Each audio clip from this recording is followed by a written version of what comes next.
కృతజ్ఞతాభివందనాలు మన డిఎఫ్డిఏ తరఫున.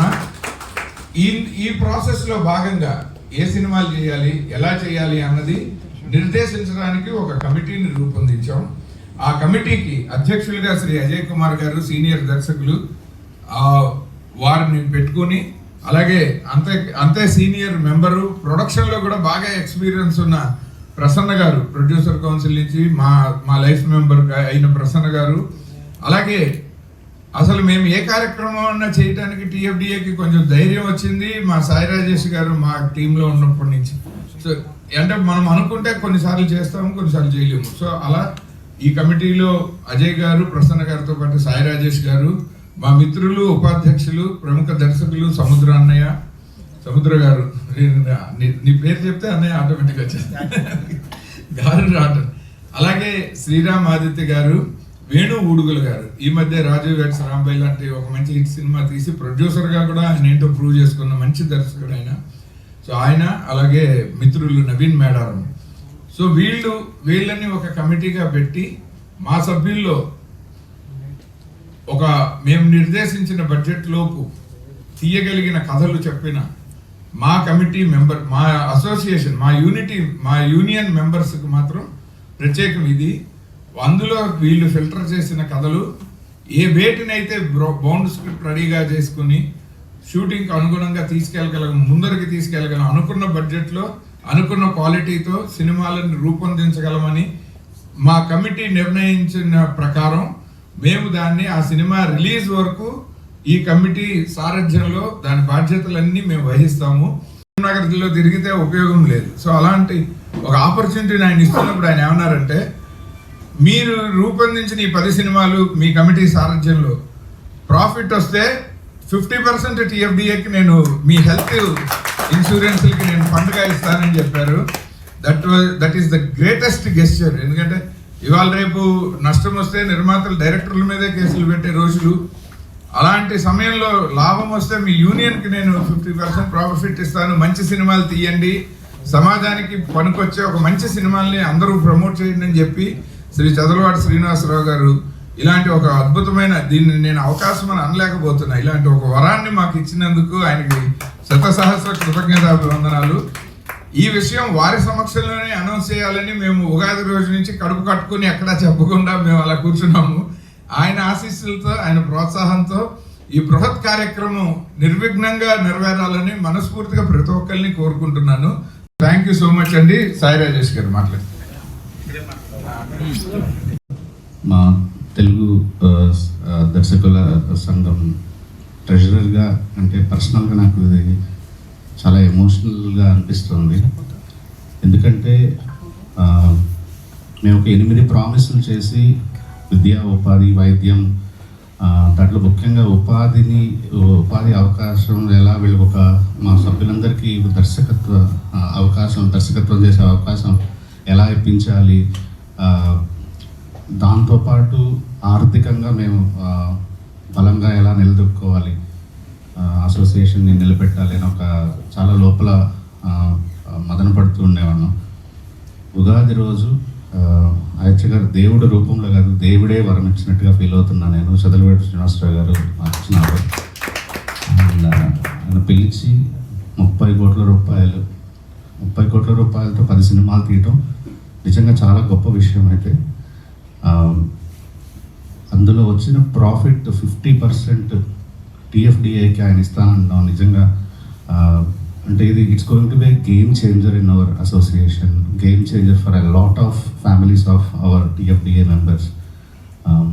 Sir, thank you sir. మనస్ఫూర్తిగా కృతజ్ఞతలు చెప్పుకుంటున్నాను. ఇంత అవకాశం మీరు ఎన్నో కుటుంబాలకు ఇప్పుడు ఒక మార్గదర్శి కాబోతున్నారు. ఇది మా సభ్యుల్ని దర్శకులుగా పరిచయం చేయడం ఒకటే కాదు, కొత్త హీరోలు, కొత్త మ్యూజిక్ డైరెక్టర్లు, కొత్త కథలు, కొత్త టెక్నీషియన్లు. సో ఆయన మాకు చదలవాడ గారు ఇచ్చిన క్లియర్ మెసేజ్ అదే, కొత్త బ్లడ్ని ఎంకరేజ్ చేయండి, కొత్త వాళ్ళని ఎంకరేజ్ చేయండి. సో నాకు డబ్బులు రాకపోయినా పర్లేదా సార్, డబ్బులు తీసుకొస్తాం, ప్రాఫిట్ తీసుకొస్తాం, మీ చేతుల మీదుగా 50% ప్రాఫిట్ తీసుకుంటాం, మళ్ళీ మీ చేతి సినిమాలు తీయించుకుంటా అంటాం. అండ్ ఇది మనస్ఫూర్తిగా కృతజ్ఞతలు చెప్పుకుంటాం. నేను మా టీం అందరూ, ముఖ్యంగా ప్రసన్న గారు, అజయ్ కుమార్ గారు, వీళ్ళు పెద్దల సలహాలతో బెస్ట్ కథలు పిక్ చేస్తాం.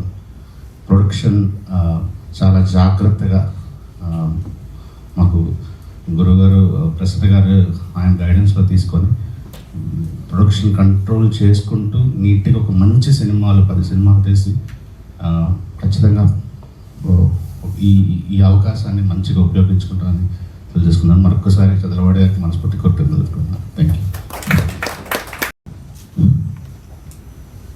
పత్రికా విలేకరులకి, మీడియా మిత్రులకు, మా రాంబాబుకి, మా దర్శకుల సంఘం అధ్యక్షుడు ఆదిత్య గారికి, సాయి రాజేష్ గారికి,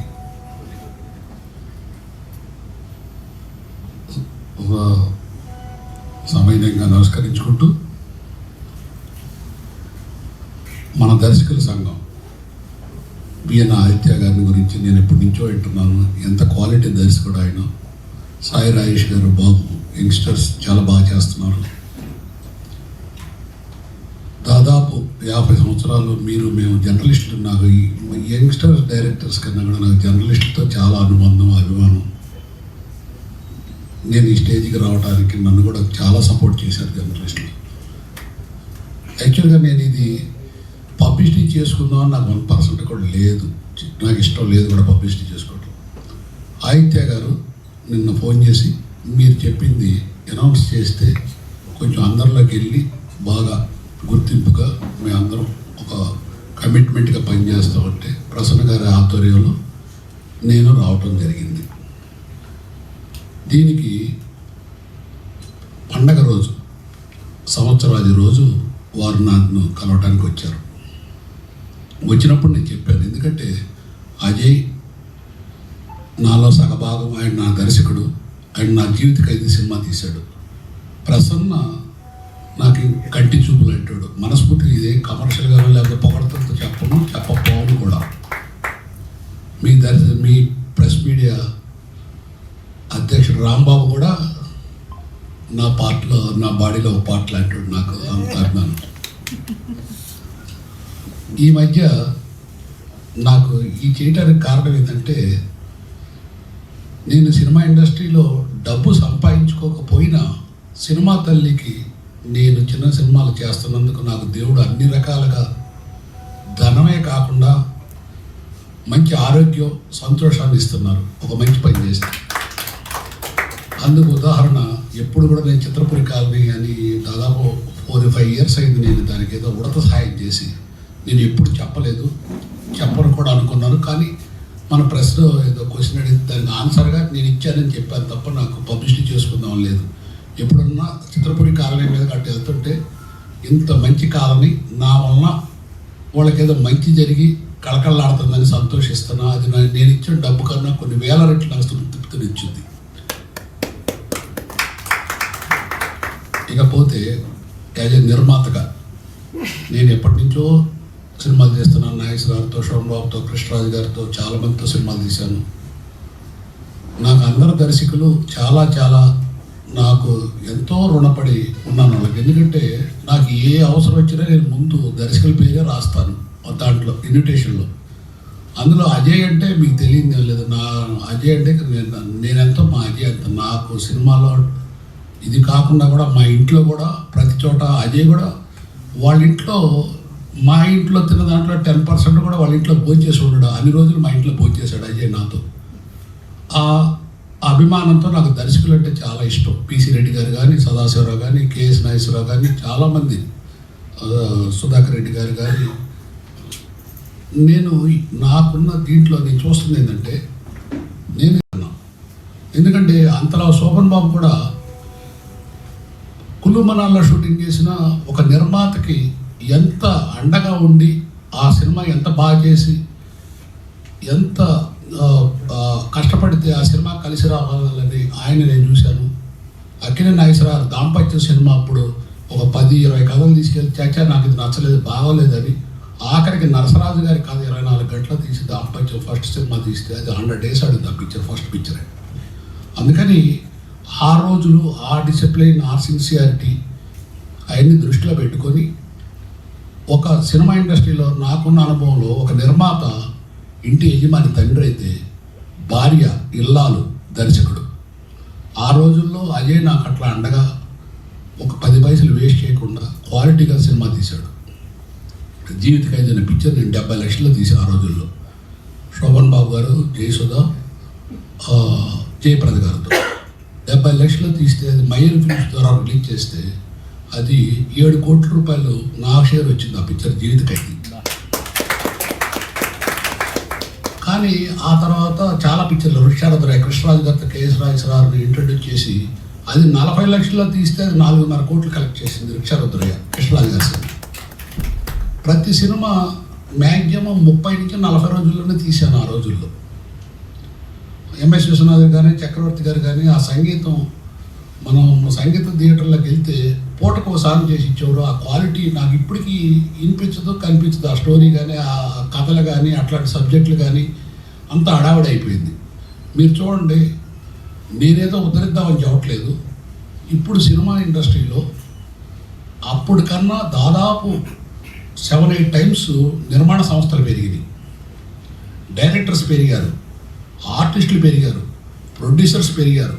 కానీ థియేటర్స్ తగ్గిపోతున్నాయి. కారణం ఎందుకంటే ఒక నిర్మాతకి అండగావలసిన థియేటర్స్, డిస్ట్రిబ్యూటర్స్ తగ్గిపోతున్నారు. ఆ రోజుల్లో సినిమా కొబ్బరికాయ కొట్టే రోజు ఫైనాన్సర్ వచ్చి కొద్దిగా ఫైనాన్స్ ఇస్తే ఆ థర్డ్ పార్టీ అని లేకపోతే డిస్ట్రిబ్యూటర్ అని అండర్ ప్రొడక్షన్లోనే దాదాపు 50-60% డబ్బులు వచ్చేది. ఆ అట్మాస్ఫియర్లో స్టాండర్డ్ ప్రొడ్యూసర్స్ ఉండేవాళ్ళు. ఇవాళ ఏమవుతుందంటే ఆ స్టాండర్డ్ ప్రొడ్యూసర్స్ చాలా వరకు తగ్గిపోయారు. అంటే నిజంగా వర్తున్న డైరెక్ట్ ప్రొడ్యూసర్స్ సినిమాలు తీయలేకపోతున్నారు. నిజంగా వర్తున్న డైరెక్టర్స్ కూడా అవకాశాలు చాలా తక్కువ వస్తున్నాయి నాకు తెలిసి ఇవాళ ఉండే పరిస్థితిలో. అంచేత దేవుడు నాకు అన్ని రకాలుగా ఇచ్చారు కాబట్టి, ఐశ్వర్యం ఇచ్చారు కాబట్టి నేను అనుకున్నది ఏంటంటే ఒక దర్శకుడు ఒక నిర్మాతకి అండగా ఉంటే అది డెఫినెట్గా క్వాలిటీ ప్రోడక్ట్ వస్తుంది, అందులో డౌటే లేదు. అంచేత ఇప్పుడు సాయి రాజేష్ గారు కానీ వీణ ఆదిత్య గారు కానీ వారితో యాక్చువల్గా నేను నెంబర్ ఆఫ్ పిక్చర్లు తీసే రోజు వారు చాలా ఫామ్లో ఉన్నారు. ఆదిత్య గారిని వారితో సినిమా తీయాలనుకున్నాను కాబట్టి అనుకున్నాను, అది కుదరలేదు నాకు. అప్పుడు దేవుడు ఈ రకంగా ఇవాళ ఇచ్చారేమో. ఫైనల్గా నేను చెప్పేది ఏంటంటే నేను కొన్ని సినిమాలు నేను తీస్తే వారి ఆధ్వర్యంలో క్వాలిటీ ప్రోడక్ట్ బయటకు వస్తుంది. నెంబర్ ఆఫ్ డైరెక్టర్స్ మంచి యూత్ యంగ్స్టర్స్ క్వాలిటీగా వస్తుంది. తర్వాత వీటన్నిటికి మించి మాకు ఫైనాన్స్ ఇబ్బంది లేదు కాబట్టి ప్రొడ్యూసర్ చేతిలో డైరెక్టర్ కమాండ్ ఉన్న సినిమా ఏది కూడా నిర్మాత 90%, 100% చెప్పండి, 90% నష్టపోయేది ఉండదు. నేను మన డైరెక్టర్ అసోసియేషన్లో వాళ్ళకి అప్పు చెప్పింది ఏంటంటే ఫస్ట్ నాకు క్వాలిటీ కావాలి. ఏదో తక్కువ బడ్జెట్ అట్లా లేదు, అవసరమైతే ఎంతైనా బడ్జెట్ పెడతా స్క్రీన్ మీద కనపడటానికి. మంచి టాలెంట్ ఉన్న ఆర్టిస్ట్ నాకు మార్కెట్తో పని లేదు, నేను రిలీజ్ చేసుకోగలను ఆ సినిమా. అంచేత మంచి క్వాలిటీ ప్రోడక్ట్, నెగిటివ్ వాల్యూ ఉండే సినిమా, మంచి సబ్జెక్ట్స్, కమర్షియల్ ఫిల్మ్స్ ఎక్కువ. ఎందుకంటే మళ్ళీ మా డబ్బులు మాకు రావాలంటే ఆడియన్స్ నచ్చే సినిమాలే తీయాలి. అవన్నీ కూడా వాడికి అనుభవం ఉన్నాయి. నాకు అజయ్ ప్రసన్న నాకు అండగా ఉన్నారు కాబట్టి నేను ఎంత బాగా సపోర్ట్ చేసి డైరెక్టర్స్కి చేయాలో చేయొచ్చు. నా రిక్వెస్ట్ ఏంటంటే ఇవాళ సినిమా ఇండస్ట్రీకి హీరోలు, క్యాబిడీ ఆర్టిస్టులు చాలా అవసరం. వాళ్ళని కూడా ఏదన్నా ఒక సినిమాలో ఒక ఆర్టిస్టు నిలబడితే అది నా జన్మధన్యం అవుద్ది. అందుకని క్వాలిటీ సినిమా తీయమంటున్నాను. ఎట్టి పరిస్థితుల్లో డిసిప్లిన్ ఇంపార్టెంట్. 7 గంటల షాట్ తీయాలి, అది ఆ కండిషన్. అంచేత మీరు అందరూ ఆలోచించి నాకు, మన సంస్థకి, తెలుగు సినిమా ఇండస్ట్రీకి మంచి సినిమాలు ఇస్తే థియేటర్స్, ముఖ్యంగా సింగిల్ స్క్రీన్స్, ఆ థియేటర్స్ నిలబడితే నేను చూడాలను. Thank you.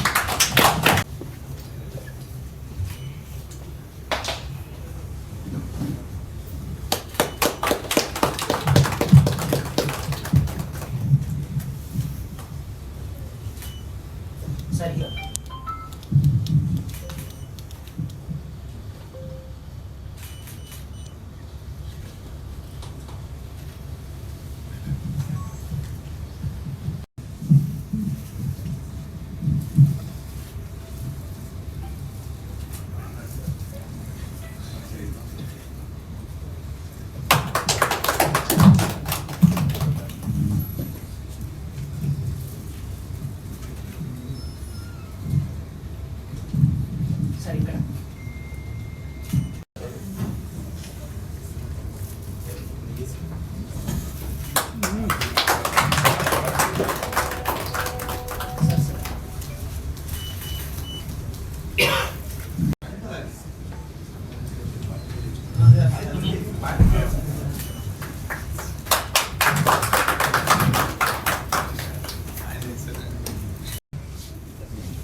ఇప్పుడు అలా కాదు, దర్శకుడే బడ్జెట్ కూడా వేసుకోవాల్సి వస్తుంది. ఇది ఇప్పుడు ఈ ప్రోగ్రాం వల్ల వాళ్ళకి చాలా ఉపయోగం కలుగుతుంది. ఎందుకంటే వాళ్ళు ఊరికే స్క్రిప్ట్ రాసుకోవటం ఇదే కాకుండా బడ్జెట్లో కూడా ఎలా చేయాలి అంటే ప్రతి డైరెక్టరు 24 యూనియన్స్కి ఎంత అమౌంట్ పే చేయాలి, ఎట్లా ఉంది ఏంటి అనేది కూడా తెలుసుకుంటాడు. మాకు ఇదివరకు తెలిసేది కాదు, అది ఎవరికి ఏ డిపార్ట్మెంట్కి ఎంత ఇస్తున్నారు ఏంటి అనేది కూడా తెలిసేది కాదు. అలాగే ఇది ఎంత ఉపయోగం అంటే ఇప్పుడు స్క్రిప్ట్ పర్ఫెక్ట్గా వస్తుందా రావట్లేదని చెప్పనేసి మా కుటుంబం కాబట్టి మేము ఏదైనా తప్పులు చేసినా కూడా దాన్ని సరిదిద్ది కరెక్ట్ చేస్తాం.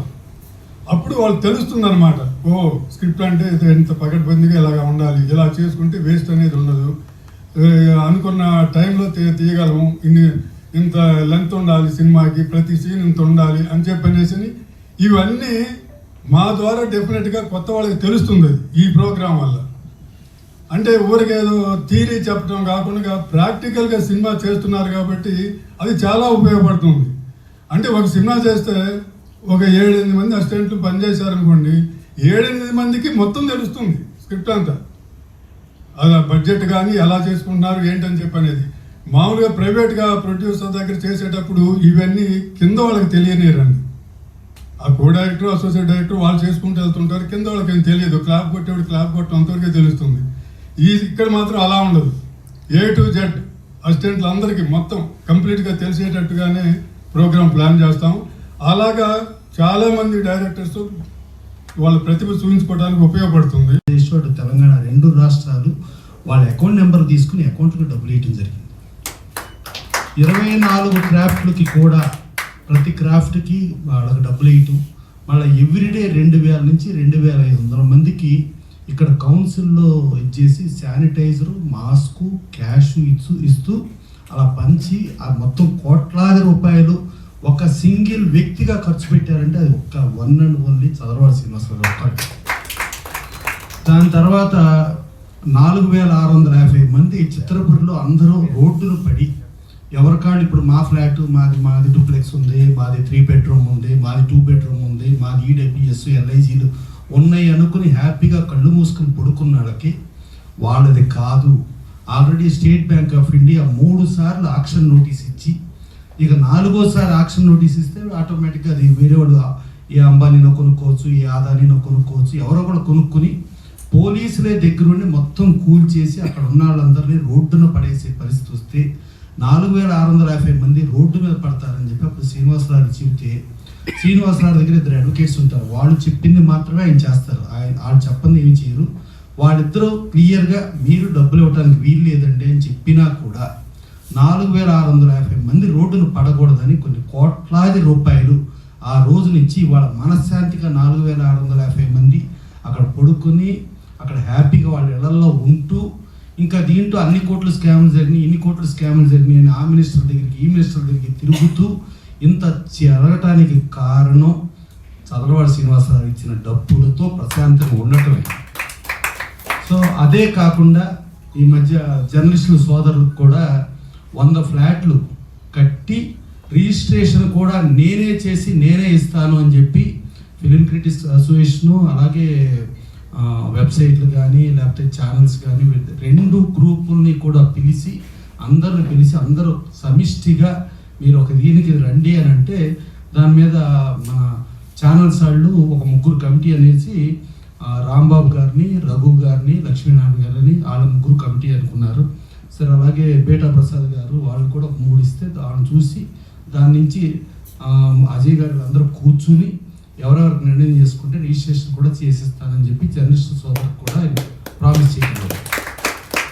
దాని తర్వాత డైరెక్టర్స్ అసోసియేషన్ ఎలక్షన్ జరిగితే ఆయన ఆశీర్వదించిన వాళ్ళు 100కి 100% విన్ అయ్యారండి.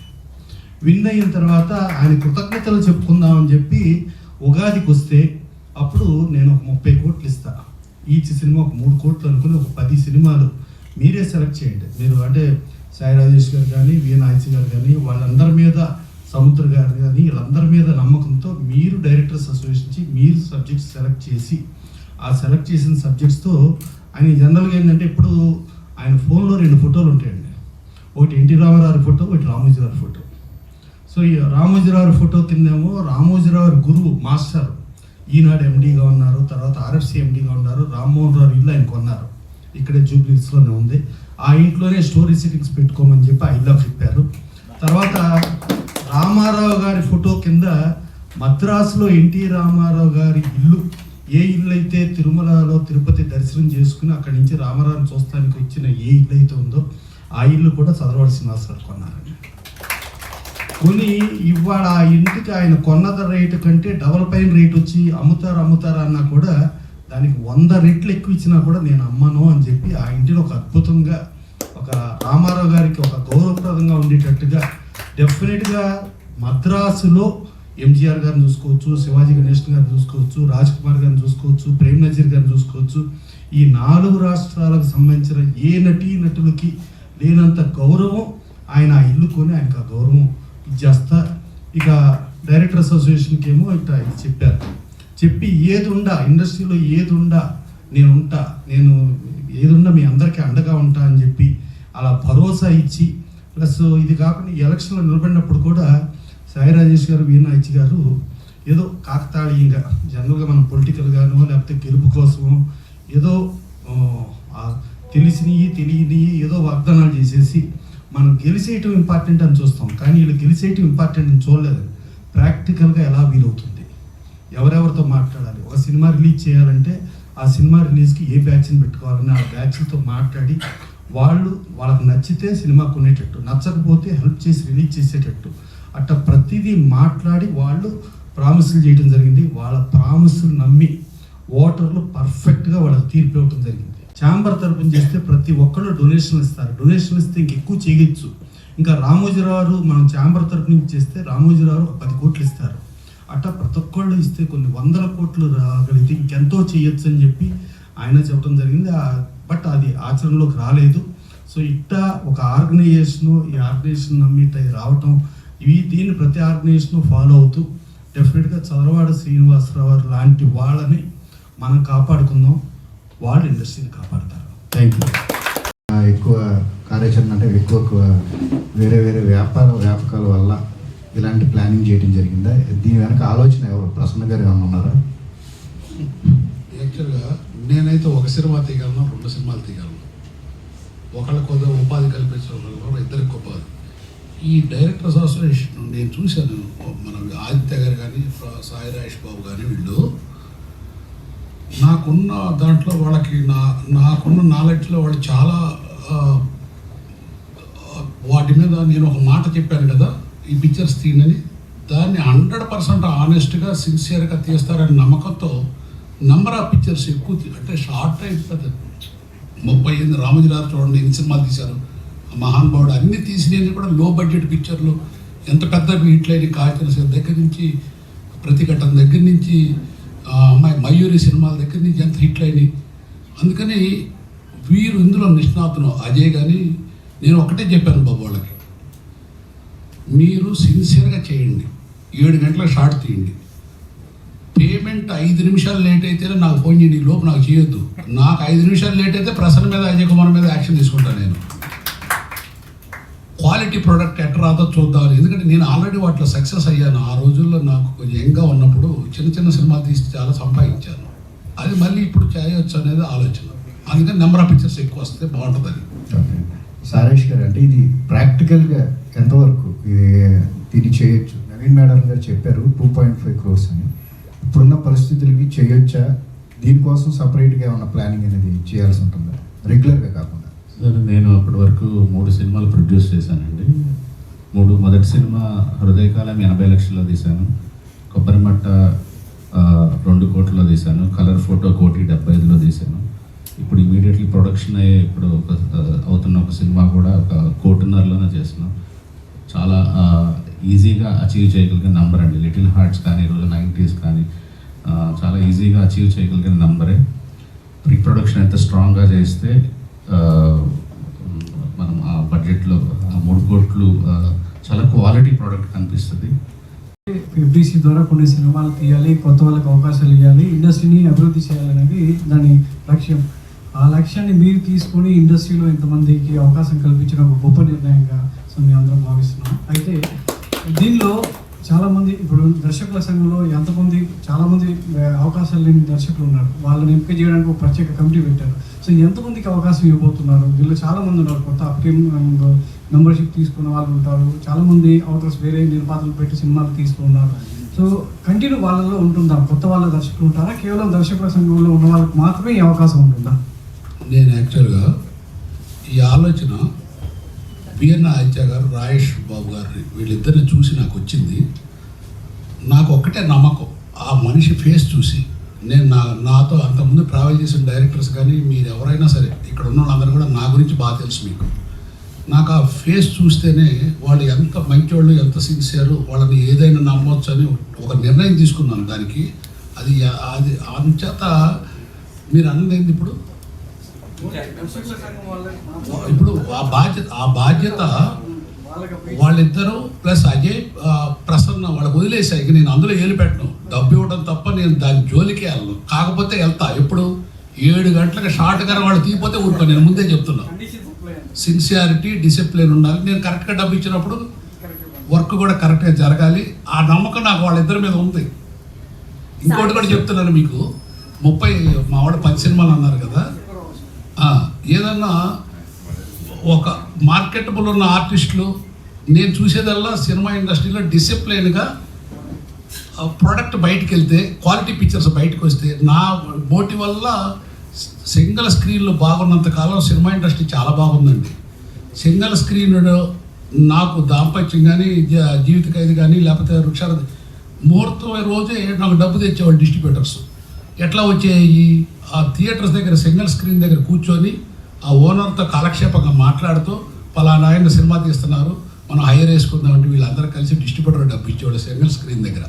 వాళ్ళకి డిస్ట్రిబ్యూటర్ ముహూర్తం రోజు మనకి డబ్బులు ఇచ్చేవాళ్ళు. ఆ కళ మళ్ళీ తేవాలని ఒక ఉడత ప్రయత్నం నేను చేస్తుంది ఇప్పుడు ప్రస్తుతానికి. బట్ ఏదైనా పెద్ద పిక్చర్లు వచ్చి వాళ్ళు రికమెండ్ చేస్తే అవి కూడా చేస్తా. నేను అన్ని 500 కోట్ల బడ్జెట్ అయినా చేస్తా. కానీ ఇనిషియల్గా ఇది ఒక పద్ధతిగా యూత్ని ఎంకరేజ్ చేద్దామని నాకు మెయిన్. కొత్త డైరెక్టర్స్ని, కొత్త సబ్జెక్ట్స్ని, బట్ క్వాలిటీ దగ్గర 30 కోట్లు కాదు, కొంచెం ఎక్కువైనా పర్లేదు, క్వాలిటీ దగ్గర మాత్రం కాంప్రమైజ్ అవ్వను. అది ఒక్క నిమిషం అండి. మీరు ఫస్ట్ దర్శక సంఘంలో మెంబర్ అవ్వాలి. మీరు మెంబర్ అయితే మాకేం అబ్జెక్షన్ లేదు, వింటాము, చేస్తాము. అంతేగాని ఇప్పుడున్న దర్శకుల సంఘం వరకేను కొత్త వాళ్ళని చేర్చుకోము అలాంటిది ఏమీ లేదు.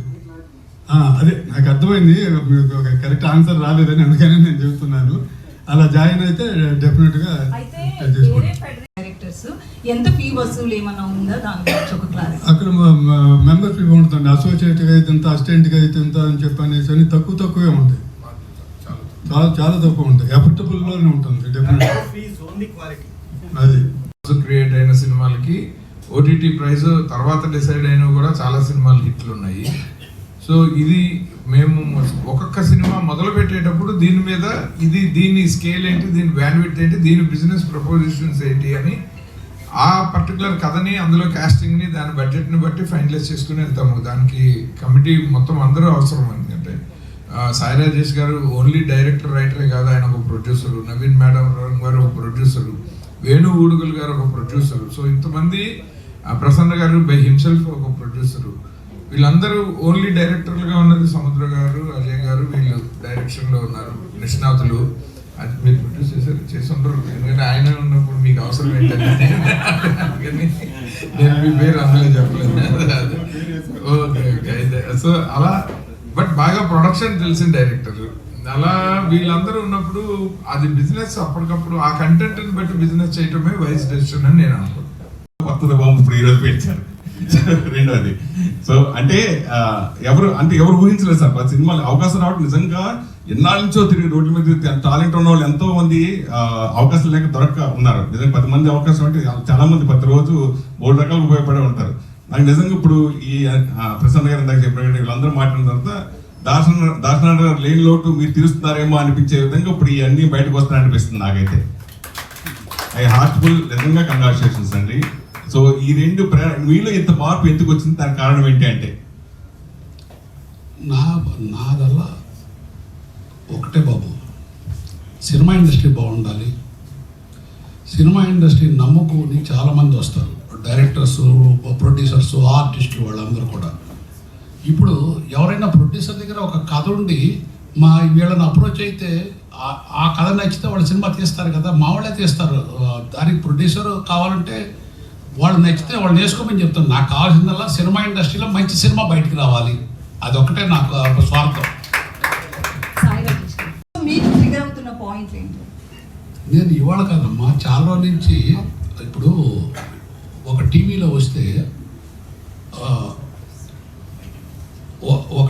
ఒక కుటుంబంలో, మన సినిమా ఇండస్ట్రీ కాదు, ఒక కుటుంబం పోలియో పోయి సిద్దిపేట దగ్గర 4 అన్నదమ్ములు కాళ్ళు లేక చిన్న పిల్లలు కూర్చొని ఉంటారు. వాళ్ళ అక్కడికి, అమ్మకి, నాన్నకి, అందరికీ కాళ్ళు, పిల్లలకు కూడా. అంటే నేను చెప్పుకోకూడదు గురించి చెబుతున్నాను. నేను ఎందుకు చెప్తున్నానంటే, నేను నా సొంత నాలెడ్జ్తో, అనుభవంతో చెప్తున్నా. ఆ పిల్లలకి నేను 1 లక్ష రూపాయలు ఇచ్చాను ఫస్ట్ టైం. వాళ్ళకి సొసైటీ మొత్తం కలిపి దాదాపు 2 కోట్లు వచ్చినాయి నేను ఇచ్చిన లక్ష్యంతో మొదలుపెట్టి. వాళ్ళు ఏం చేశారు, ఇల్లు కట్టుకొని ఆ వచ్చిన డబ్బులు మిగతా అంగవైకల్యకి ఇచ్చారు. అట్లానే ఇప్పుడు దేవుడు నాకు ఈ అవకాశం ఇప్పించారు ఒక సినిమా ఇండస్ట్రీలో మంచి పని చేయడానికి. మిగతా నేను ఏమి విమర్శించను. దేవుడి దేవుళ్ళు క్లిక్ అయితే అందరు తీస్తే ఇంకా మంచిది కదా.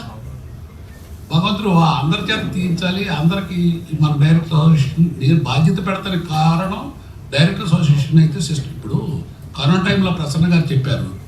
ప్రసన్నగా నేను చెప్పింది ఏంది, నా పేరు చెప్పొద్దు, ప్రసన్న ప్రొడ్యూసర్ కౌన్సిల్ ఛాంబర్ తరఫున మీరు ఇవ్వండి అని పంపించాను.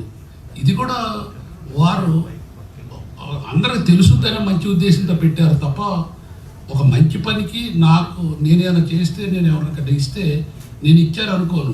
నేను అదృష్టవంతుడిని అనుకుంటున్నా. ఒక మంచి పని చేయడానికి దేవుడు నా చేత ఇప్పించాడు. అది జనరల్గా విపిఎఫ్ దాంట్లో ప్రొడ్యూసర్స్ కౌన్సిల్, మలయాళ ప్రొడ్యూసర్స్ కౌన్సిల్ వాళ్ళే స్టార్ట్ చేశారు. ఇవాళ 150 థియేటర్ల దాకా వాళ్ళు పెరిగారు. వాళ్ళ విపిఎఫ్ ఛార్జెస్ లేవు. డెఫినెట్గా గత ప్రభుత్వం అప్పుడు కూడా యాక్చువల్గా శ్రీనివాసరావు తెలుసు. యాక్చువల్గా ఎన్టీవీ చౌదరి గారు, నేను అప్పుడు సీఎం కూర్చుని దాన్ని మాట్లాడటానికి ఒక ప్రపోజల్ జరిగింది. దాని తర్వాత లేటర్లో అప్పుడు మినిస్టర్లు కొడాలి నాని, పేరు నాని, నేను సీఎం కూర్చొని కూడా మాట్లాడటానికి ఒక ప్రపోజల్ అయ్యింది. అప్పుడు ఏంటంటే, ఫస్ట్ ఆఫ్ ఆల్ ఈ ఏదైతే మిషన్లు ఉన్నాయో ఈ మిషన్లన్నీ గవర్నమెంటే పెడితే, గవర్నమెంట్కి ట్రాన్స్పరెన్సీ అకౌంట్, అంటే ట్యాక్సేషన్లో ఏ సినిమాలు ఆడామో ఏ సినిమాలు ఆడలేదు క్లియర్గా తెలుస్తుంది. ప్లస్ ఆడియన్స్ ఎంతమంది ఉన్నారో క్లియర్గా తెలుస్తుంది. ఇదే కాకుండా గవర్నమెంట్ డెవలప్మెంట్ ప్రోగ్రామ్స్ కూడా థియేటర్స్ ద్వారా టెలికాస్ట్ చేసుకోవడానికి గవర్నమెంట్కి అవకాశం దొరుకుద్ది అని చెప్పి క్లియర్గా చెప్తే గవర్నమెంట్ కూడా యాక్సెప్ట్ చేసిన పొజిషన్ వచ్చింది. అయితే ఆ తర్వాత లేటర్లో ఏంటంటే, మన దురదృష్టం ఏంటంటే, గతంలో ఎవరో కూడా ఏ స్టార్లు కూడా టికెట్ రేట్లు పెంచమని ఎప్పుడు కూడా ప్రభుత్వాల దగ్గరికి వెళ్ళాల. అప్పుడు ప్రభుత్వాల దగ్గర టికెట్ రేట్లు పెంచడానికి వెళ్ళిన ప్రహసనంలో మనది పక్కకిరిపోయింది. డెఫినెట్గా రేపు కూడా, ఇప్పుడు నిన్న కూడా ఒక మీటింగ్ జరిగింది. మీటింగ్లో మైత్రి వాళ్ళు 30 థియేటర్లు ఉన్నాయి. 30 థియేటర్లకి మేము విపిఎఫ్ ఛార్జెస్ తీసుకోమని చెప్పి వాళ్ళు అనౌన్స్ చేశారు. Very clear. ఓకే. అలాగే మల్టీప్లెక్స్, ప్రతి చోట కూడా మల్టీప్లెక్స్ వాళ్ళు ఓన్గానే ప్రొజెక్టర్లు పెట్టుకున్నారు. కానీ వాళ్ళు ఊరిని ఒక కమిషన్ ఏజెంట్ లాగా పెట్టుకుని ఆ కమిషన్ ఏజెంట్ ద్వారా ఈ రేట్లు తీసుకుంటున్నారు. నల్లగండలో ఒక కాంప్లెక్స్ ఓపెన్ అయితే వాళ్ళు విపిఎఫ్ ఛార్జెస్ తీసుకోవట్లేదు. వాళ్ళను కూడా ప్రెషరైజ్ చేసి రకరకాలుగా జరిగింది. సో దాని మీద కసరత్తులు జరుగుతున్నాయి. డెఫినెట్గా ఇంకోటి ఏంటి, మనకు సన్సెట్ క్లాస్ అని ఉంటుంది. అంటే జనరల్గా ఒక మిషన్కి ఇన్కమ్ ట్యాక్స్లో ఎవ్రీ ఇయర్ 15% డిప్రిసియేషన్ అవుతుంది.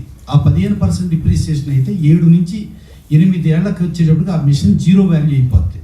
ఆ జీరో వాల్యూనేమో అమెరికన్ హాలీవుడ్ ఫిల్మ్స్కి జీరో వాల్యూ అయిపోయి విపిఎఫ్ ఛార్జెస్ వసూలు చేయట్లే. అలాగే యాష్రాజ్ ఫిల్మ్స్ కానీ మన వైకామ్ కానీ వాళ్ళకి ఛార్జ్ చేయట్లే, లేకపోతే వెరీ మినిమం చేస్తున్నారు. కానీ మన తెలుగు సినిమాలకి స్టార్ట్ అయినప్పుడు కంటే కూడా ఇప్పుడు డబుల్ రేట్లు అయిపోవటం, ప్లస్ ఏమో అసలు ట్రాన్స్ఫర్ రేట్లు ఒకప్పుడు ఉండేవి కాదు, ఇప్పుడు ట్రాన్స్ఫర్ రేట్లు, ఇది ఒక రకమైన మోనోపలి వ్యవస్థలాగా ఉంది. దీని మీద కాంపిటేటివ్ కమిషన్ ఆఫ్ ఇండియాలో కేసు వేయటం జరిగింది. కేసు ఒకసారి మనం ఇది ఇండస్ట్రీ మొత్తం అంతా ఇచ్చేసి ఒక సమిష్టిగా పనిచేద్దామని అనుకుంటే వాళ్ళు ఇండస్ట్రీ మీద కేసు వేశారు. లేటర్లో కాంపిటేటివ్ కమిషన్ ఆఫ్ ఇండియా ఈ క్యూబ్, ఈఎఫ్ఓ వీళ్ళ మీద తీవ్రంగా పనిష్మెంట్ కింద వాళ్ళకి ఫైన్ వేయటం జరిగింది. ఇప్పుడు కూడా దాని మీద విత్ ఇన్ 3-4 మంత్స్లో చాలా స్ట్రాంగ్గా డిసిషన్ వస్తుంది. ఆ డిసిషన్ వస్తే డెఫినెట్గా విపిఎఫ్లు అవన్నీ అంటే ఇంకోటి ఏంటంటే మన దగ్గర తెలుగు ఇండస్ట్రీలో ఒక దురదృష్టం ఏంటంటే స్టార్లు మన దగ్గరే ఉంటారు, ప్రొడ్యూసర్లు మన దగ్గరే ఉంటారు, డిస్ట్రిబ్యూటర్లు మన దగ్గరే ఉంటారు, ఎగ్జిబిటర్లు మన దగ్గరే ఉంటారు. అందరం మనమే అవుతాం. ఆ మనమే అవ్వటమే ఇక్కడ సమస్య. ప్రొడ్యూసర్ దారిన, డిస్ట్రిబ్యూటర్ దారిన, ఎగ్జిబిటర్ దారిన, స్టార్ దారిన ఉంటే అన్నీ సక్రమంగా ఉంటాయి. సో నిన్న కూడా ఒక మీటింగ్ జరిగింది, సౌత్ ఇండియా మీటింగ్ అని చెప్పి జరిగింది ప్రొడ్యూసర్స్. ఆ ప్రొడ్యూసర్స్ మీటింగ్లో దీని మీద పర్ఫెక్ట్గా చేద్దామని చెప్పి అనుకుంటాం. దాంట్లో మైత్రి వాళ్ళు మేము తీసుకోమని అనౌన్స్ చేయడం. గతంలో దిల్ రాజు గారు కూడా నేను కానీ నాకు సంబంధించిన టీముల్లో కానీ మేము విపిఎఫ్ తీసుకోమని ఆయన ఛాంబర్ ప్రెసిడెంట్గా ఉన్నప్పుడు అనౌన్స్ చేశారు. బట్ అది కార్యరూపం దాల్చలేదు. డెఫినెట్గా వాళ్ళు మైత్రి వాళ్ళు ఇది చేశారు కాబట్టి అదంతా కార్యరూపం దాల్చి ఆ విపిఎఫ్ ఛార్జెస్ వసూలు చేయడం అనేది మాత్రం చాలా దుర్మార్గం, దురదృష్టకరం. దాంట్లో ఛాంబర్లో కూడా కోర్టులో కేసు వేసి discrimination of the language. English సినిమాలకేమో there is no VPF charges, Hindi సినిమాలకేమో వెరీ లెస్ ఆర్ లేకపోతే లేకపోవటం, తెలుగుకి ఇంత ఎక్కువ ఉండటం అనేది డెఫినెట్గా కోర్టు డెఫినెట్గా అక్షంతలు వేసి వాళ్ళని వాయితేస్తుంది. సిసిఐ కూడా వాళ్ళకి ఎగనిస్ట్గా వచ్చింది. డెఫినెట్గా ఇవన్నీ కార్యరూపం దాల్సింది. ఇందాక మా వాళ్ళు అడుగుతూ ఏదో ఆ సినిమాలకి ఓటీటీ ఉంది అది ఇది అని మాట్లాడుతున్నారు. ఇవాళ ఏ సినిమా అయినా ఓటీటీకి బాక్స్ ఆఫీస్ లింక్ పెడుతున్నారు. ఒక మినిమం మేము మీకు ఎంత ఇస్తాం, ఇంత ఇచ్చి ఇక్కడ నుంచి బాక్స్ ఆఫీస్లో ఇంత వస్తే ఇంత రేటు, అక్కడి నుంచి ఇంత వస్తే ఇంత రేటు అంటే బాక్స్ ఆఫీస్ ఇంటర్లింక్ ఉంటుంది. సో ఆ బాక్స్ ఆఫీస్ ఇంటర్లింక్ అనేది వర్తిస్తుంది కాబట్టి డెఫినెట్గా ఇవాళ లిటిల్ హార్ట్స్ ఈటీ వాళ్ళు చేశారు, సూపర్ హిట్. అది థియేటర్కి వెళ్తే పెద్ద హిట్ అయింది. అట్లాగే రాజువేడ్స్ రాంబాయి, అలాగే ఈషా, ఇట్లా ఎన్నో సినిమాలు, అలాగే కమిటీ కుర్రాళ్ళు, ఇప్పుడు మన రాకాశ కూడా మంచి ఓపెనింగ్ వచ్చింది.